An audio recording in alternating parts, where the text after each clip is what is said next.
Buenas tardes a todos, mi nombre es Raquel Fernández y junto con mis compañeros Jorge Ballesteros y Lua Muñoz vamos a presentar el hidrógeno y los motores de combustión interna. Bien, nuestro trabajo consta de 3 bloques, que sería la introducción y el objetivo de nuestro trabajo, las propiedades del hidrógeno como elemento y los motores de combustión interna. Luego nuestra compañera Lua nos va a hacer una pequeña introducción de cuáles son las modificaciones sobre los motores de combustión interna que tenemos que hacer cuando usamos el hidrógeno como combustible, y nuestro compañero Jorge lo que va a hacer es explicar un poco seguridad y normativa sobre el hidrógeno para introducirlo a los motores de combustión interna. Bien, como he adelantado, nuestra introducción y el objetivo de nuestro trabajo sería conocer el hidrógeno como combustible. Aparte, tenemos que hacer unas pequeñas modificaciones sobre el motor de combustión interna. Pues bien, también conocer cómo vamos a adaptar nuestro motor a ese nuevo elemento, comparar propiedades de utilizar hidrógeno como combustible y los demás combustibles fósiles que normalmente usamos.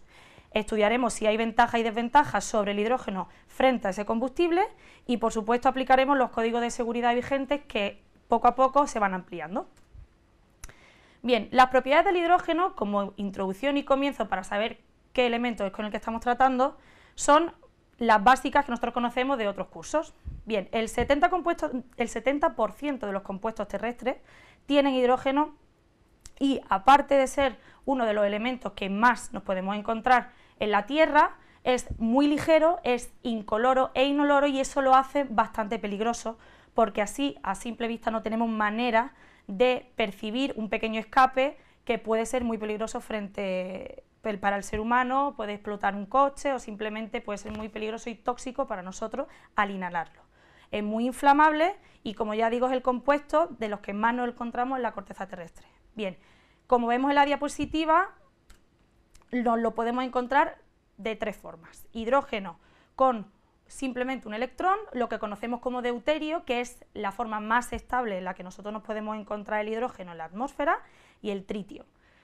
Bien, el deuterio, como ya digo, es el más estable a temperatura y a presión ambiente y es 14 veces menos denso que el aire, por lo tanto eso lo convierte en muy volátil.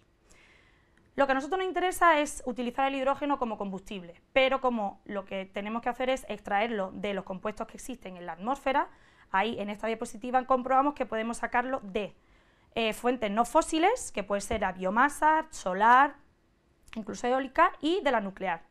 Podemos utilizar sobre todo los elementos como el carbón, el petróleo y los gases, que puede ser gas natural en nuestro caso, como fuentes fósiles para extraer de ahí el hidrógeno que nosotros utilizaremos como combustible. Bien, según el tipo de energía utilizada tendremos un proceso diferente para extraer el hidrógeno de esos compuestos. Como puede ser de energía renovable, tendremos termólisis, electrólisis, reformado y gasificación. De energía nuclear nos centraremos en la fusión y fisión, y combustibles fósiles, pues como el carbón, derivados del petróleo, o el gas natural.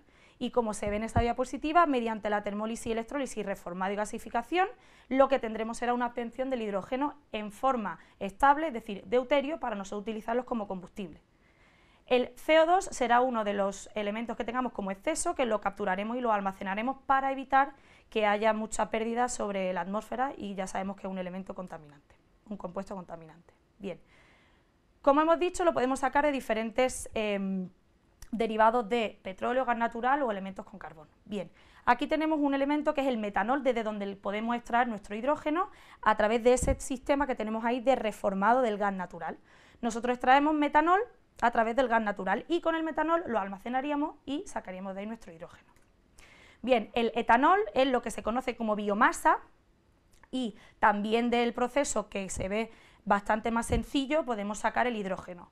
Como proceso para sacar el hidrógeno, el etanol, uno de los países emergentes, como es Brasil, es el primer ahora mismo productor. Bien, y por último, el que nosotros normalmente no lo vamos a utilizar, que es el CH4 o gas natural. ¿Por qué? Porque tenemos una alta disponibilidad de este compuesto, es muy fácil manejarlo, también tiene una relación hidrógeno-carbono muy alta y se minimiza el dióxido de carbono. También lo sacaremos nosotros por oxidación parcial catalítica, aunque también utilizaremos el reformado autotérmico, tanto con vapor como oxidación parcial catalítica. Y lo que tendremos es, como hemos dicho, varias maneras de extraerlo, que será el reformado de vapor, que en ese esquemita se ve bastante bien cómo podríamos extraer al 99% nosotros el hidrógeno, siendo además una reacción exotérmica, por lo tanto cedería calor. ¿Qué pasa con ese tipo de reformado de vapor? Pues que favorece a temperaturas, está muy bien favorecida, mejor dicho, a temperaturas altas de incluso hasta 1000 grados. Y una presión baja, que es lo que a nosotros realmente nos interesa, porque conseguir presiones muy altas y temperaturas muy altas no es tan fácil. Los reactores tipo tubular son lo que nosotros vamos a usar, y catalizadores de aluminio y también de níquel. Fase más importante, la separación y la purificación. ¿Por qué? Porque ahí podríamos tener azufre, que lo tenemos que según el tipo de compuesto que nosotros tengamos, podremos tener una serie de compuestos que son tóxicos que tenemos que eliminar. La composición típica de la mezcla de gases cola, que se denomina, sería pues, el monóxido de carbono, dióxido de carbono, el gas natural, residuo de agua y por supuesto el hidrógeno al 99%. Bien, la oxidación parcial catalítica y el reformado autotérmico, como bien se ve ahí, también en la oxidación parcial catalítica sería una reacción exotérmica que también se ve muy favorecida a temperaturas muy altas. Podemos utilizarlo en este caso para presiones altas y utilizamos el platino y el níquel sobre un material cerámico. Bien, ¿todo esto para qué? Pues para llegar a conseguir hidrógeno y almacenarlo, que lo normal o lo más cómodo sería almacenarlo en estado líquido, más complicado, pero lo que nosotros queremos es tener hidrógeno almacenado para utilizarlo en nuestro favor, tanto en maquinaria como puede ser coches, automóviles, barcos, incluso pequeñas pilas. En este caso, como vamos a tratar de motor de combustión interna, vemos aquí un esquemita de lo que sería utilizar el hidrógeno dentro de un motor de combustión interna. Como se ve, el tanque, que sería de almacenamiento de unos 50 litros aproximadamente, estaría donde ahora mismo se encuentra el maletero de los coches normales, y aquí vemos un pequeño corte y un mapa de lo que podría ser el plano del coche con un motor de hidrógeno. Vemos que en el corte transversal se ve mejor incluso que en el corte longitudinal, que el motor que favorece la utilización de este tipo de combustible es un motor que se llama rotatorio, que veremos más adelante lo que significa. Bien, adentrándonos ahora en lo que sería el motor de combustión interna con el hidrógeno, vamos a explicar primero lo que es un motor de combustión interna. ¿En qué consiste? Pues como todos conocemos, el típico motor de combustión interna es quemar una mezcla comprimida de aire y de combustible dentro de una cámara cerrada, que es nuestro cilindro. ¿Qué es lo que hacemos con eso? Incrementar la presión y generar con suficiente potencia el movimiento alternativo de los pistones. En el esquema que vemos de corte transversal podemos ver perfectamente el cilindro y cómo los pistones actuarán en función de la combustión que nosotros tengamos. Según el funcionamiento, podemos decir que el motor es de dos tiempos, que vemos ahí la primera, el que viene el conducto de carga, el pistón, donde tendríamos la admisión dentro de la biela, después tendríamos un contrapeso que lo que haría sería, primero admitimos y luego, una vez que hayamos creado la combustión, tendríamos el escape.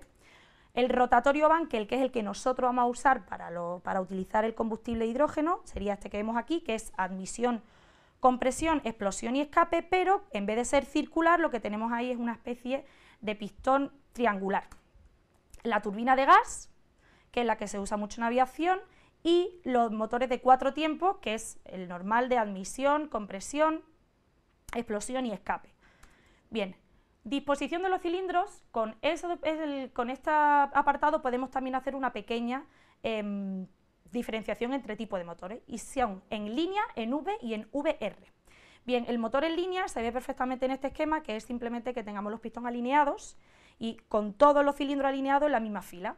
Los cilindros en V son que se agrupan en dos bancadas formando una V, y el VR simplemente es que sería alternado.